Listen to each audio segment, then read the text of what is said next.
గీతతో కోట్ల మందికి దారి చూపించిన అతనికన్నా గురువెవరు?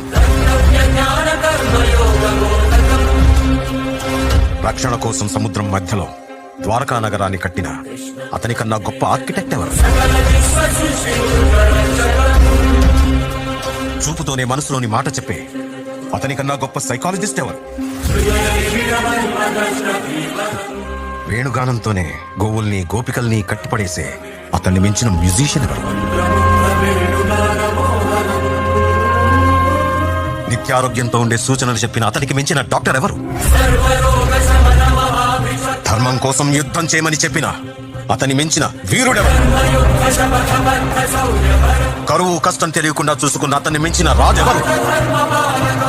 హోమయాగాలతో వర్షం తెప్పించిన అతనికన్నా ప్రకృతిని అర్థం చేసుకున్న క్లైమటాలజిస్ట్ ఎవరు? అన్కంట్రోలబుల్ ఆర్పిఎం తో తిరిగే సుదర్శన చక్ర